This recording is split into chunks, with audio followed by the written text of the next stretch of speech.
આજે આપણે આ વિડીયોમાં ગણિતના સબ્જેક્ટ વિશે ચર્ચા કરીશું, જેના અંદર સંખ્યા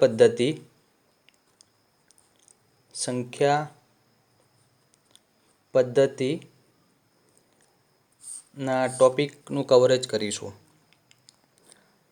ટોપિક ખૂબ સરળ છે અને ઓલમોસ્ટ ક્લાસ 3 અને ક્લાસ 4ની પરીક્ષામાં આ વિડીયોના જે કન્ટેન્ટ છે એમાંથી 1 કે 2 માર્કના પ્રશ્નો પૂછાતા હોય છે. શરૂઆત કરીએ.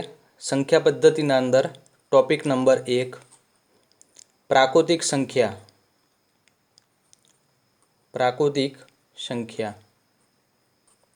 જેને અંગ્રેજીમાં નેચરલ નંબર્સ પણ કહેવામાં આવે છે.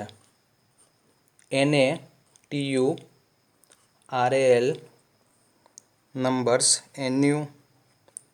NUMBERS.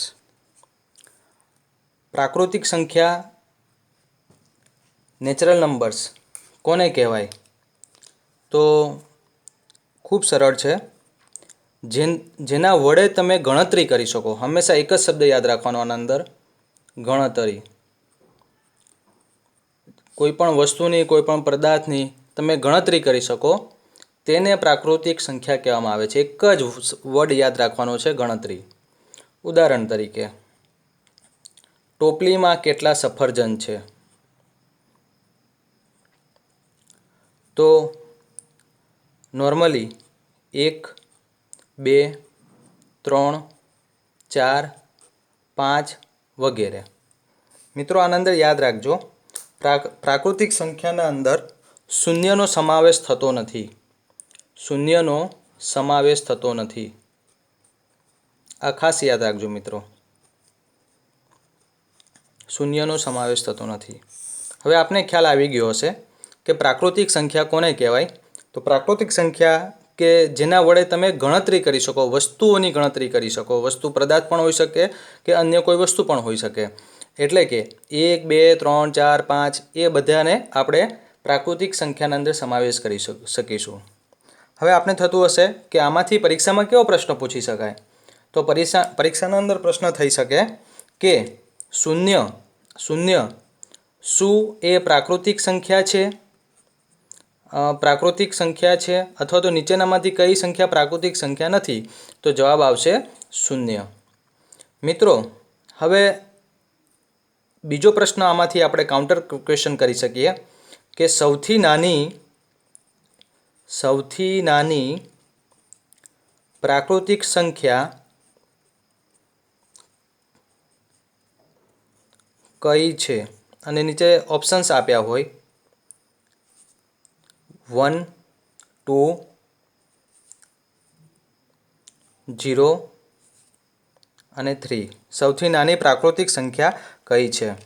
મિત્રો, તો જવાબ આનો આવશે, સૌથી નાની પ્રાકૃતિક સંખ્યા 1 આવશે. બરાબર? કારણ કે શૂન્યનો તો સમાવેશ થતો જ નથી. એટલે પ્રાકૃતિક સંખ્યાની વ્યાખ્યા આપવાની થાય તો આપ કદાચ આમ આપી શકો, જેના વડે વસ્તુઓની ગણતરી કરવામાં આવે તેને પ્રાકૃતિક સંખ્યા કહેવામાં આવે છે. જેમ કે 1, 2, 3, 4, 5 વગેરે. આ બધી પ્રાકૃતિક સંખ્યા છે. 0 એ પ્રાકૃતિક સંખ્યા નથી અને 1 એ સૌથી નાની પ્રાકૃતિક સંખ્યા છે. તો મિત્રો, આ પ્રાકૃતિક સંખ્યાની વાત થઈ. હવે આપણે પ્રાકૃતિક સંખ્યા પછી પૂર્ણ સંખ્યા વિશે ચર્ચા કરીશું. પૂર્ણ સંખ્યાઓ બીજા નંબરનો ટોપિક છે. પૂર્ણ સંખ્યાઓ, જેને તમે અંગ્રેજીમાં કહેશો પૂર્ણ એટલે આખું એટલે કે હોલ નંબર્સ.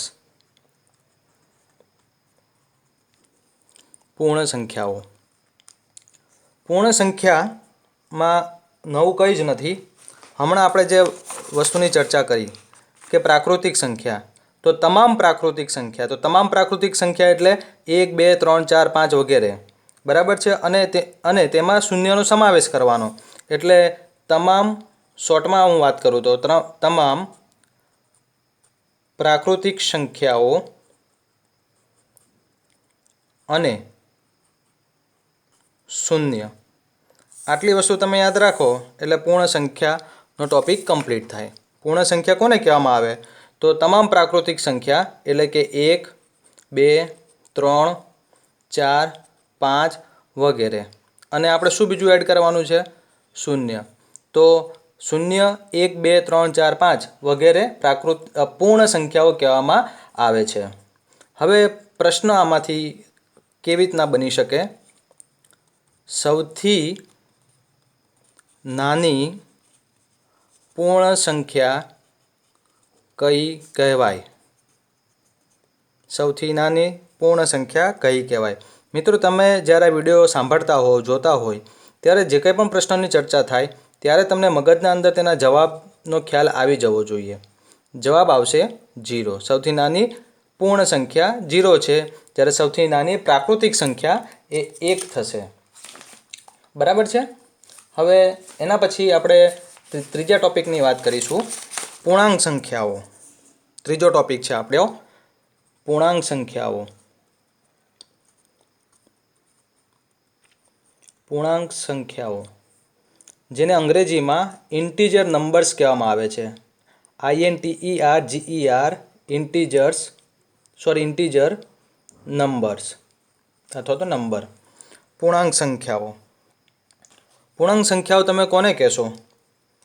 તો પૂર્ણ સંખ્યાઓ, હમણાં જ આપણે વાત કરી કે પૂર્ણ સંખ્યાઓમાં ઋણ ઉમેરતા મળતી સંખ્યાઓ પૂર્ણાંક સંખ્યા કહેવામાં આવે છે. પૂર્ણ સંખ્યાઓમાં ઋણ ઉમેરતા, આ ઋણની નિશાની છે, આ જે નિશાની છે એ ઋણની નિશાની છે.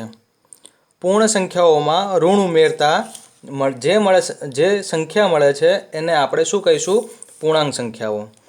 એટલે આપણે હમણાં જ જોયું કે પૂર્ણ સંખ્યા કઈ છે? તો 0, 1, 2, 3, 4, 5 વગેરે. આ પૂર્ણ સંખ્યાની હમણાં આપણે વાત કરી.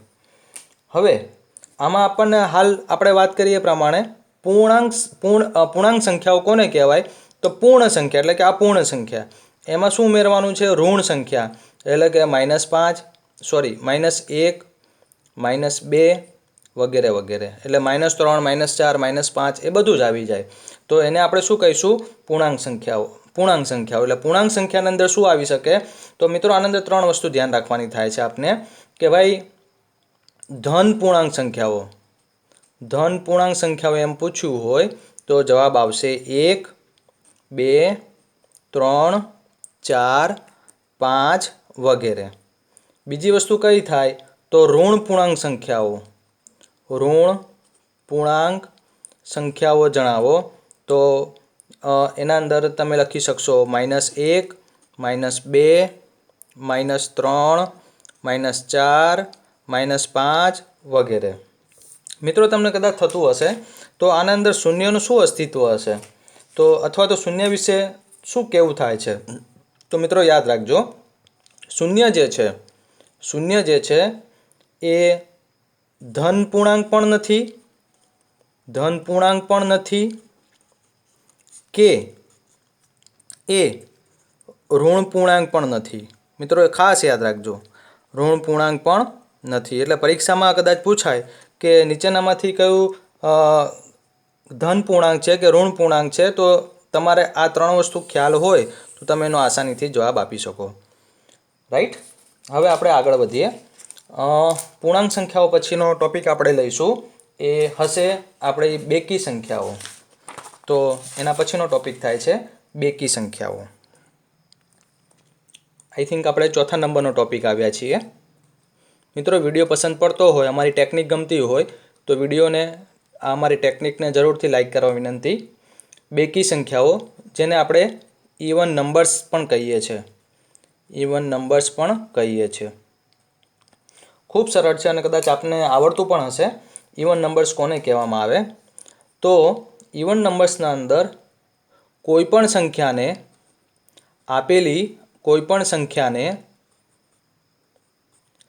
2 વડે નિશેષ એટલે કે શેષ વગર ભાગી શકાય તેવી તમામ સંખ્યાને આપણે બેકી સંખ્યા કહીએ છીએ.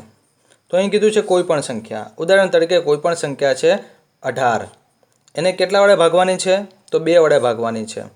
એટલે 2 વડે ભાગતા જવાબ શું આવે? એટલે કે જવાબ એટલે કે શેષ. શેષમાં શું વધે છે આપણે? નિશેષ. એટલે કે શેષ નથી વધતી, એટલે શૂન્ય વધે છે. જો શેષ શૂન્ય વધતી હોય તો તેને આપણે કઈ સંખ્યા કહીશું? બેકી સંખ્યા કહીશું. તો આપણે એમ કહી શકીશું કે 18 એ કેવા પ્રકારની સંખ્યા છે? એ બેકી સંખ્યા છે. એક બીજું ઉદાહરણ લઈએ કે ધારી લો કે આપણને આપ્યા છે 57. હવે 57 ને આપણે કેટલા વડે? કોઈ પણ સંખ્યા આપી છે 57 અને 2 વડે ભાગતા જો નિશેષ ભાગી શકાય એટલે કે અહીંયા કેટલા આવશે? 2 દુ 4 અને એક શેષ વધે છે, પછી 7 લઈએ છે, 2 8 16 એટલે અહીંયા આપણને 1 મળે છે. શેષના અંદર આપણને 1 મળે છે, જેથી આપણે એને નિશેષ નથી ભાગી શકતા. તો 57 જે છે એ બેકી સંખ્યા નથી. રાઈટ. હવે શોર્ટમાં આપણે જો વાત કરવાની થાય તો આપણે એવી વાત કરી શકીએ કે આપેલો નંબર ધારો કે નંબર આપ્યો છે આપણને 36. નંબરનો છેલ્લો આંકડો એ 0 2 4 6 8 માંથી ગમે તે એક હોય તો તે તમામ સંખ્યાને આપણે બેકી સંખ્યા કહીશું. તો છેલ્લો આંકડો અને એકમનું સ્થાન પણ કહેવામાં આવે છે. મિત્રો યાદ રાખજો, આને આપણે એકમનું સ્થાન પણ કહીએ છીએ. એકમના સ્થાન ઉપર જે આંકડો આપ્યો છે એ કાં તો 0 2 4 6 કે 8 હોય તો એ તમામ સંખ્યાને આપણે બેકી સંખ્યા કહીશું. તો આ આવશે બેકી સંખ્યાના લિસ્ટના અંદર. બરાબર છે. બીજું એક ઉદાહરણ લઈએ કે 88. તો 88નો એકમનો આંક એ આ લિસ્ટમાં આવતો હોય 0 2 4 6 8 તો એને આપણે બેકી સંખ્યા કહીશું. તેવી રીતે મને આપ્યા છે 127. તો 127 એટલે કે 7 એ આ લિસ્ટમાં આવતું નથી, તેથી આપણે એને એકી સંખ્યા કહીશું.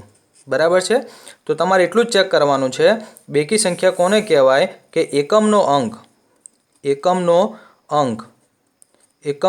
અંક આમાંથી કોઈ પણ એક હોય તો એને આપણે કઈ સંખ્યા કહીશું? બેકી સંખ્યા કહીશું. અધરવાઇઝ એ એકી સંખ્યા થશે. ચાલો, આપણે ચોથો ટોપિક કમ્પ્લીટ કર્યો. હવે આપણે પાંચમો ટોપિક જોઈએ. પાંચમો ટોપિક થાય છે એકી સંખ્યાઓ.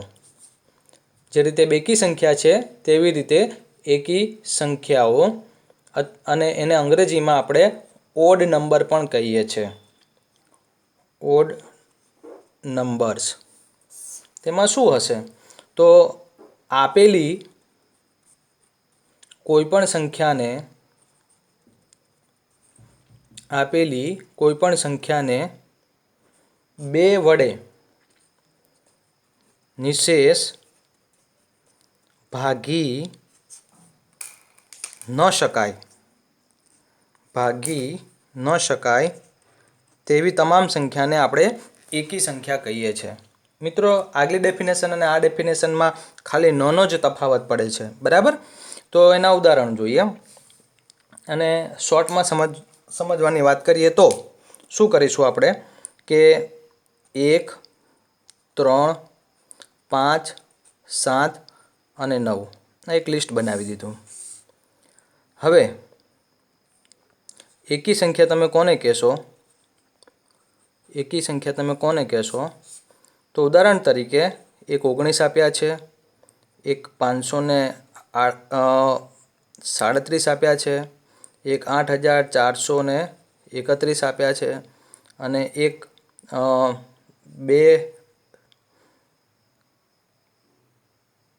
25,006 7 અને 9. તો આ જે સંખ્યા આવે છે આ એકમનું સ્થાન, એકમના સ્થાનની કિંમત અથવા તો આ અંક, એકમનો સ્થાનનો અંક સંખ્યા એ આ લિસ્ટમાં આવતી હોય તો તેને આપણે એકી સંખ્યા કહીશું. 7 જે છે એ આ લિસ્ટમાં આવે છે એટલે એ પણ આખી એકી સંખ્યા કહેવાય. આ 1 છે એ પણ આપણા લિસ્ટમાં આવે છે એટલે એકી સંખ્યા કહેવાય. 9 છે એ પણ આ લિસ્ટમાં આવે છે એટલે એકી સંખ્યા કહેવાય. મેથડ શું કહે છે? તો આપણે ઉદાહરણ લઈએ 19. 19ને 2 વડે ભાગીએ તો 9 દુના 18 એટલે અહીંયા શેષ 1 વધે છે. તો આને ડેફિનેશન પ્રમાણે એને આપણે નિશેષ નથી ભાગી શકતા એટલે આપણે આ આંકડો અથવા તો આ જે આપણો ટોપિક છે એને આપણે શું કહીશું? એકી સંખ્યા કહીશું. બરાબર છે. ઉદાહરણ બીજું લઈએ કે 22. 22 ભાગ્યા 2 તો 11 દૂના 22 એટલે અહીંયા 0 એટલે એને નિશેષ ભાગી શકાય છે એટલે આ થઈ ગઈ બેકી સંખ્યા. બરાબર છે મિત્રો, બહુ ખૂબ સરળ છે. આ આપને ખ્યાલ જ હશે. એકી સંખ્યા, બેકી સંખ્યા. હવે 6 નંબરનો ટોપિક આવે છે, તેની ચર્ચા કરીએ. 6 નંબરના ટોપિકમાં આવશે અવિભાજ્ય સંખ્યાઓ. અવિભાજ્ય સંખ્યાઓ, જેને અંગ્રેજીમાં આપણે શું કહીશું? Prime number. Prime numbers. અવિભાજ્ય સંખ્યાઓ, તેની સમજૂતી લઈએ. અવિભાજ્ય સંખ્યાના અંદર એની ડેફિનેશન પહેલાં સમજીએ. જે સંખ્યાઓનો માત્ર એક અને તે જ સંખ્યા એમ બે જ અવયવ હોય તેવી સંખ્યાને આપણે શું કહીશું? અવિભાજ્ય સંખ્યા કહીશું. ઉદાહરણ તરીકે ધારી લો કે અહીં એક ઉદાહરણ લઉં છું, 3. મારે જાણવું છે કે આ 3 છે એ અવિભાજ્ય સંખ્યા છે કે કેમ. તો 3ના અવયવમાં આપણે એક કામ કરી શકીશું. 1 ગુણ્યા 3 એટલે કે 3 થયા, આ પહેલો અવયવ. હું એમ પણ કહી શકું 3 ગુણ્યા 1 એટલે કે 3 થયા, આ બીજો અવયવ. હવે ડેફિનેશન તમે સમજો. અવિભાજ્ય સંખ્યા તમે કોને કહેશો? તો જે સંખ્યાઓને માત્ર એક અને તે જ સંખ્યા એમ બે જ અવયવ હોય. તો આ 3ને કેટલા અવયવ થયા? 1 અને 3 એવા બે જ અવયવ હોય. હવે તમે એવો કોઈ ગુણાકાર કરી શકો કે જેથી કરીને અહીંયા 3 આવી શકે? ખાલી જગ્યા ગુણ્યા 3 આના સિવાય? તો એનો આન્સર આવે નહીં. બરાબર છે. તો 3 એ અવિભાજ્ય સંખ્યા થઈ. બીજું ઉદાહરણ લઈએ કે ભાઈ 7. તો 7 આ આપણી સંખ્યા થઈ. મારે જાણવું છે 7 એ અવિભાજ્ય છે કે કેમ. તો 1 ગુણ્યા 7 કરું તો મને 7 મળે, આ પહેલો અવયવ થયો. 7 ગુણ્યા 1 કરું તો મને 7 મળે, આ બીજો અવયવ થયો. હવે તમે કોઈ એવું કહી શકો કે ખાલી જગ્યા ગુણ્યા ખાલી જગ્યા બરાબર 7 એવું થઈ શકે? તો નહીં. તો 7 જે છે એને માત્ર ને માત્ર બે જ અવયવ થાય. એક તો 1 અને તે જ સંખ્યા, જે તે સંખ્યા પોતે. તો તેવી તમામ સંખ્યાને અવિભાજ્ય સંખ્યા કહેવામાં આવે છે. હવે જાણવું હોય કે આવી અવિભાજ્ય સંખ્યા કઈ કઈ આવી શકે? તો સિમ્પલ છે. અવિભાજ્ય સંખ્યાના અંદર 1 ના આવે. બરાબર છે, કારણ કે એટલીસ્ટ બે અવયવ તો હોવા જ જોઈએ. 2, 3, 5, 7, 9, 11, માફ કરશો 9 નહીં આવે, 11, 13, 17, 19. 2, 3, 5, 7, 11, 13, અહીંયા 17 છે મિત્રો, 19. એમ આ બધી જે સંખ્યા છે અવિભાજ્ય સંખ્યા છે. હવે આમાંથી 2-3 કાઉન્ટર પ્રશ્ન નીકળી શકે. પ્રશ્ન શું આવી શકે? તો સૌથી નાનામાં નાની અવિભાજ્ય સંખ્યા કઈ? સૌથી નાનામાં નાની અવિભાજ્ય સંખ્યા કઈ? તો કઈ આવશે મિત્રો, કહેશો તમે? સૌથી નાનામાં નાની અવિભાજ્ય સંખ્યા આવશે 2. બરાબર, આ પહેલો પ્રશ્ન થયો. આ બીજો પ્રશ્ન હું તમને કહેવા જઈ રહ્યો છું કે એ કઈ સંખ્યા છે કે જે બેકી સંખ્યા છે અને અવિભાજ્ય પણ છે? એ કઈ સંખ્યા છે જે બેકી સંખ્યા પણ છે અને અવિભાજ્ય પણ છે? અવિભાજ્ય પણ છે. તો 2 જે છે એ બેકી સંખ્યા પણ છે અને અવિભાજ્ય પણ છે. બરાબર. અને એક વસ્તુ હંમેશા તમારે યાદ રાખવી, હંમેશા યાદ રાખો. શું યાદ રાખશો?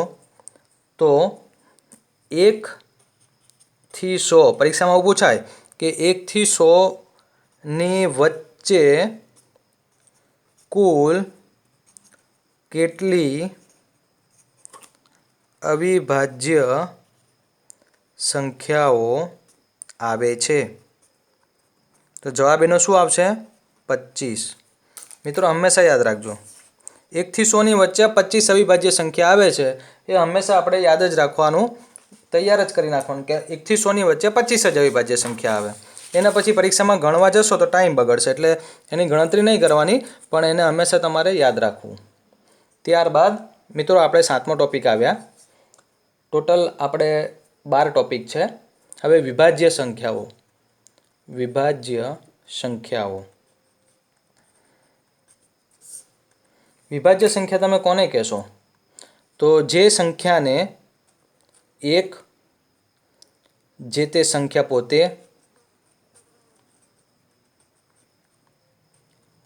પોતે, આટલું તો હોય જ, તે સિવાય ઓછામાં ઓછો એક અવયવ, તે સિવાય ઓછામાં ઓછો એક અન્ય અવયવ, બરાબર છે?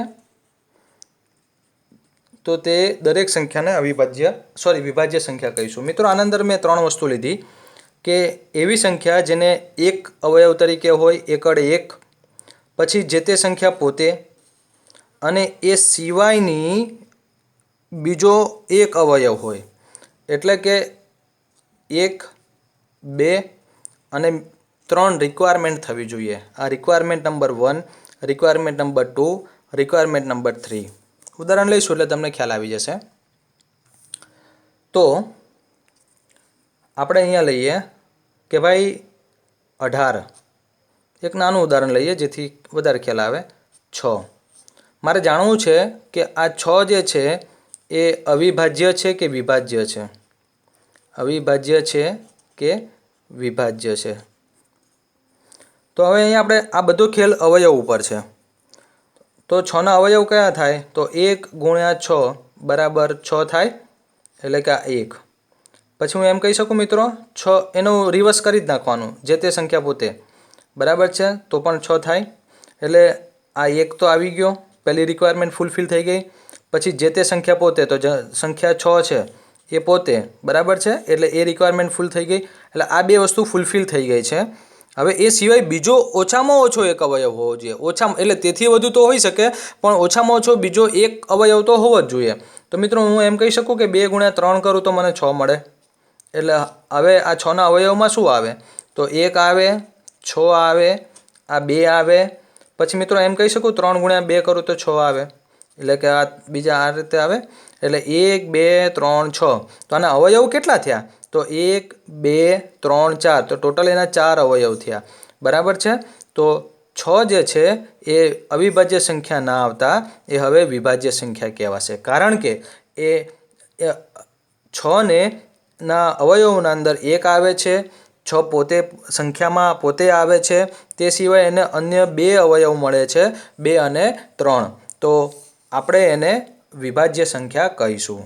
ઉદાહરણ તરીકે અહીંયા બીજું એક ઉદાહરણ લઉં છું કે 49. એ વિભાજ્ય છે કે અવિભાજ્ય છે? તો 49ને 1 ગુણ્યા 49 કરું તો મને 49 મળે. તેવી રીતે રિવર્સ કરી નાખવાનું, 49 મળે.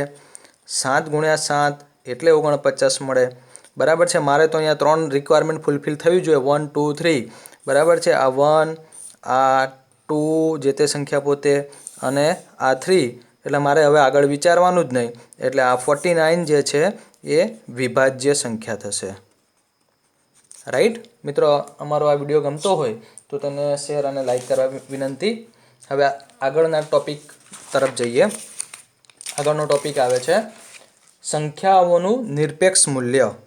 ખૂબ સરસ વસ્તુ છે. આઈ થિંક આપણે ટોપિક નંબર 8 ઉપર આવ્યા છીએ. સંખ્યાનું નિરપેક્ષ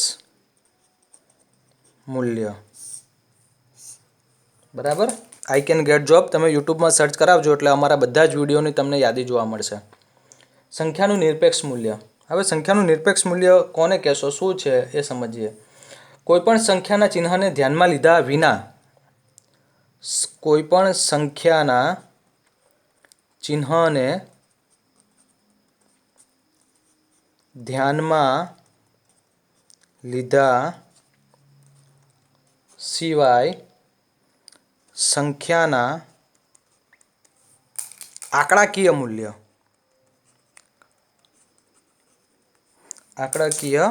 મૂલ્ય એટલે સંખ્યાનું નિરપેક્ષ મૂલ્ય. ધારી લો કે મને એમ કીધું છે કે ભાઈ -4, તો શું કીધું? સંખ્યાના ચિહ્ન એટલે આ ચિહ્નને ધ્યાનમાં આપણે નથી લેવાનું, સિવાયના સંખ્યાના આંકડાકીય મૂલ્ય એટલે આ 4 કાઢી નાખો તો હવે એટલે મીન્સ માઇનસ કાઢી નાખો, ઋણ કાઢી નાખો તો એનો જવાબ આવશે 4. તો આને આપણે શું કહીશું? સંખ્યાનું નિરપેક્ષ મૂલ્ય. પણ આમ ના લખાય, એને આપણે માનાંક, આવું તમે કદાચ સાંભળ્યું હશે, માનાંકમાં બતાવવાનું હોય છે. માનાંક બરાબર છે. તો સંખ્યાના નિરપેક્ષ મૂલ્યને અહીંયા આવશે માનાંક. બરાબર. હા, હવે એમ કીધું હોય કે ભાઈ 6 નું નિરપેક્ષ મૂલ્ય કેટલું થાય? નિરપેક્ષ મૂલ્ય કેટલું? તેનો જવાબ શું આવે? 6 નું 6 જ આવે. પણ એમ કીધું હોય કે -6 નું નિરપેક્ષ મૂલ્ય કેટલું? તો તમારે શું કરવાનું થાય? -6 આ માનાંકમાં મૂકવાનું, માનાંકમાંથી બહાર કાઢો વેલ્યુ એટલે 6 જ થઈ જાય. ઉદાહરણ એમ આપ્યું હોય કે -178 નું નિરપેક્ષ મૂલ્ય કેટલું થાય? તો જે તે વેલ્યુને માનાંકના અંદર મૂકવાની અને માનાંકમાંથી તમે બહાર કાઢો એટલે એની નિશાની જે છે એ જતી રહેશે. બરાબર છે. એટલે જે તે સંખ્યા આવશે. હા, હવે એમ કીધું હોય કે ભાઈ 100 નું નિરપેક્ષ મૂલ્ય કેટલું? તો 100 જે છે એને તમે માનાંકમાં મૂકશો અને માનાંકમાંથી બહાર કાઢો એટલે જવાબ 100 આવશે. તો 100 નું નિરપેક્ષ મૂલ્ય કેટલું થાય? તો એ 100 જ થશે. બરાબર. હવે આગળ વધીએ. તો આ આપણે વાત કરી નિરપેક્ષ મૂલ્યની. હવે અપૂર્ણાંક સંખ્યા અને સમય સંખ્યા, અસમય સંખ્યા એમ 3-4 ટોપિક બાકી છે. અપૂર્ણાંક સંખ્યાઓ.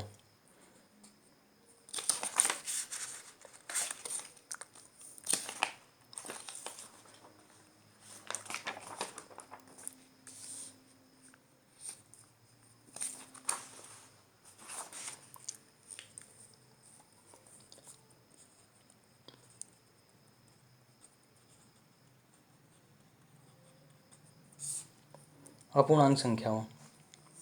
અપૂર્ણાંક સંખ્યા સમજીએ. એમાં અપૂર્ણાંક સંખ્યાના અંદર તમારે શું ધ્યાનમાં રાખવાનું છે કે અમુક સંખ્યાનો અમુક ભાગ દર્શાવે છે. ધારી લો કે ઉદાહરણ દ્વારા આપણે આ ટોપિકને સમજીએ કે ભાઈ આ એક ખેતર છે, આ એક ખેતર છે અને એને બે ભાઈઓ વચ્ચે, ભાઈ 1 અને ભાઈ 2, બે ભાઈઓ વચ્ચે વેચવાનું છે. તો આ એક ખેતર એને બે ભાઈઓ વચ્ચે વેચવાનું છે. બરાબર. તો આ વાત થઈ અપૂર્ણાંક સંખ્યા. અપૂર્ણાંક સંખ્યામાં ઉપર આપેલ સંખ્યાને અંશ કહેવામાં આવે છે. આને આપણે અંશ કહીશું અને આને જે છે તે અને નીચે આપેલ સંખ્યાને આપણે શું કહીશું? છેદ કહીશું. આ વસ્તુ ધ્યાનમાં રાખવાનું. ધારી લો કે એમ કીધું હોય 4/9, તો 4 જે છે એ અંશ કહેવાય અને 7 જે છે એ છેદ કહેવાય. તો આને અપૂર્ણાંક સંખ્યા કહેવાય. એમ અપૂર્ણાંક સંખ્યા એક એવો એકમ છે જે આપેલ સંખ્યાનો અમુક ભાગ દર્શાવે છે. ખ્યાલ આવે છે મિત્રો? કદાચ એમ કીધું હોય કે 2/6. આનો મતલબ શું થાય?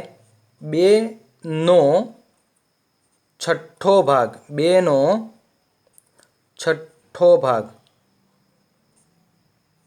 છઠ્ઠો ભાગ.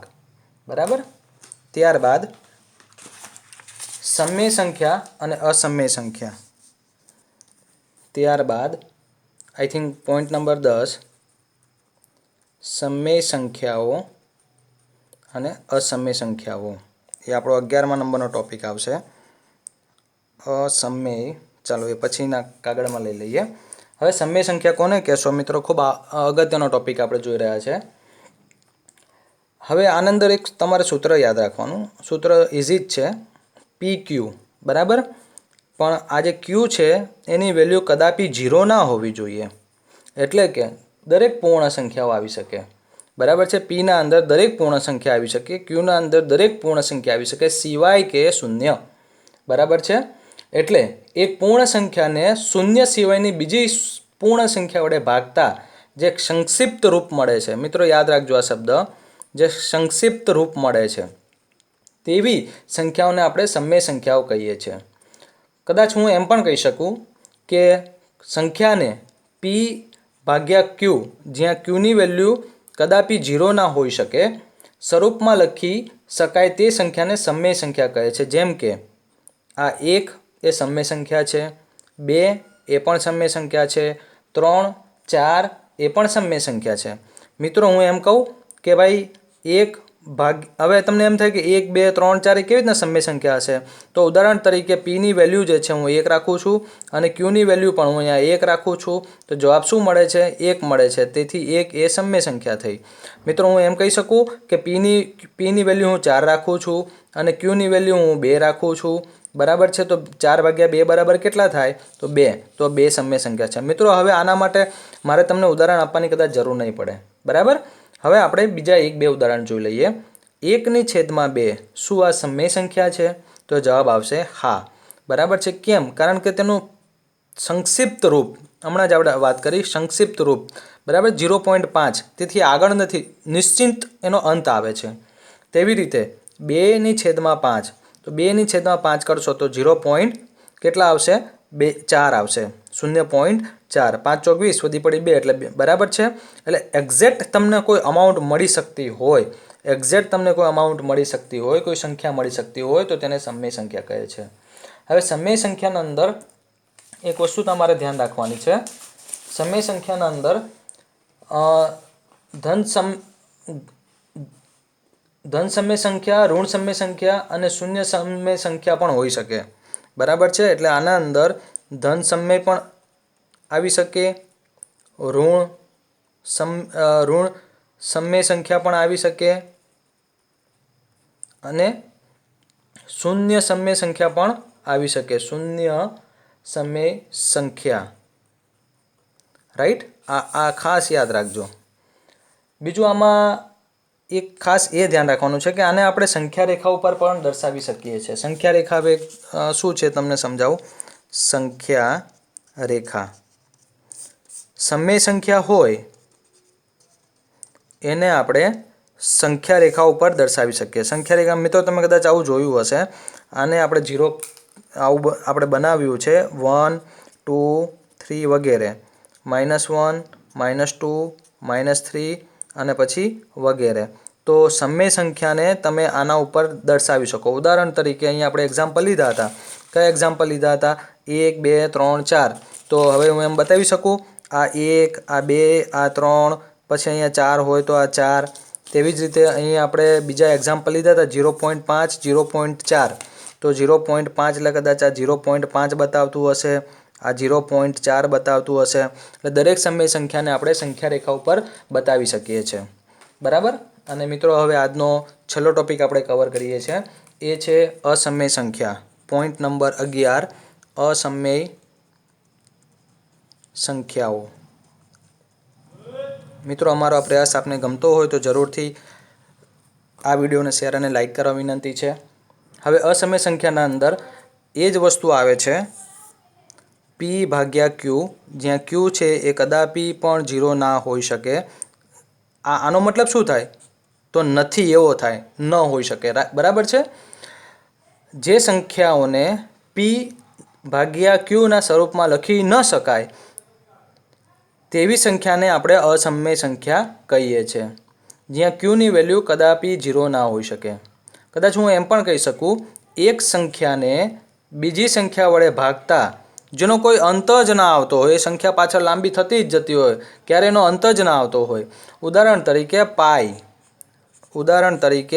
પાઈ, આવો ચિહ્ન પણ તમે સાંભળ્યો હશે, પાઈ જે છે એ અસમય સંખ્યા છે, સમય સંખ્યા છે. કારણ કે 3.14 15 વગેરે વગેરે એમાં એ રીતનો એનો ક્યારે અંત નથી આવતો. બીજું હું તમને કહું તો 2/3 આપણે આ રીતે કરીએ બરાબર છે, તો અહીંયા 0.6 એટલે બરાબર 6. આ તમે ક્યાં સુધી આવી ગાડી ચલાવશો મિત્રો, કહેશો તમે? આવવાનો અંત જ નહીં આવે.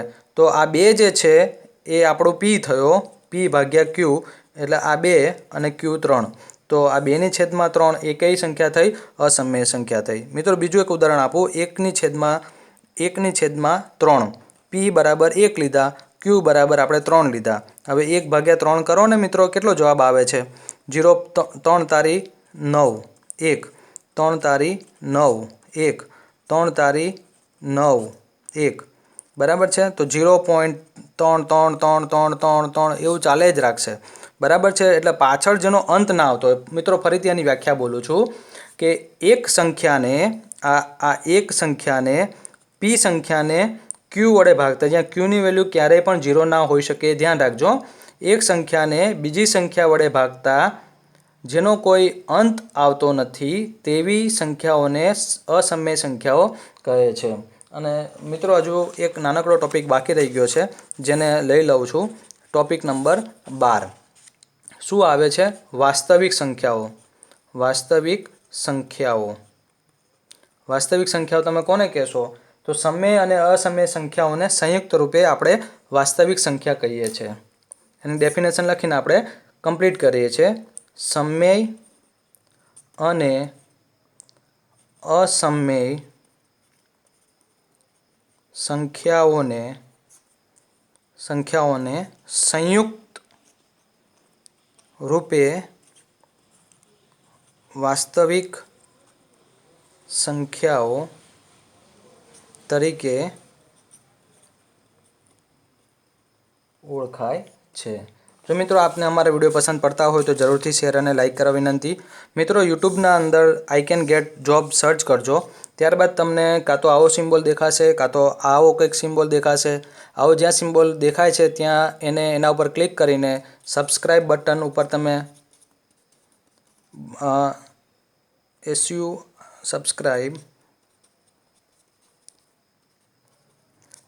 બટન ઉપર તમે પ્રેસ કરશો, ત્યારબાદ તમે અમારી ચેનલમાં સબસ્ક્રાઈબ થઈ જશો.